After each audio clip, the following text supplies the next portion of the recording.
every morning you'd wake up, and if it, about 6 in the morning, the smoke would be headed straight up. About 7 or 8, the wind would shift and blow across the base. It's typically almost an everyday, daily occurrence. It wasn't so much the smell as you could sort of see it. I mean, it would come over you, and if you had a place to go inside, such as a tent or a sleeping facility, if you can get out of it, you try to get out of it, because if not, you would end up breathing it in. Take off what you saw with your own eyes being put in these burn pits. I have seen things such as batteries.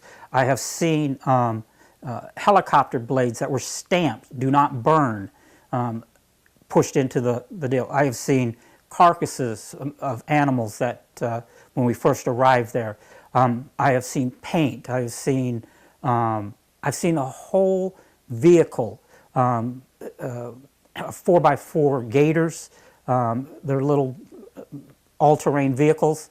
I've seen those pushed directly into, and tires and all burned right into the pits. What about plastics and styrofoam? Plastic's common occurrence. That was the most common thing burned, because everybody drank bottled water.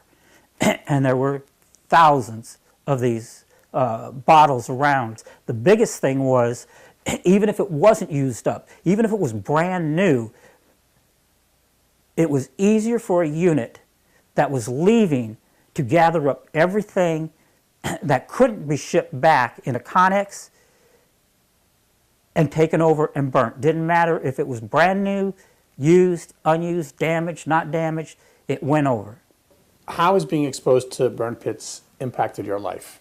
It has had a negative impact on me. The actual breathing in of, of the air in the bases that I've been in, I have diminished lung capacity. I have currently tightness in my chest.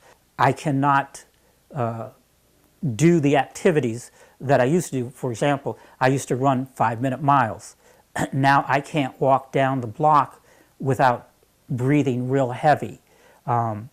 So I can't do the activities that I used to do. I can't I can't carry objects without getting out of breath. I can't walk without getting out of breath. I have a tightness constantly in my chest. So do you have any regrets having served in Iraq the way you did, knowing that your condition would be as it is? I'm proud of my military service. I'm proud of what the military has done over there. If I had known that this would be my outcome, I still would have continued and done exactly the same thing.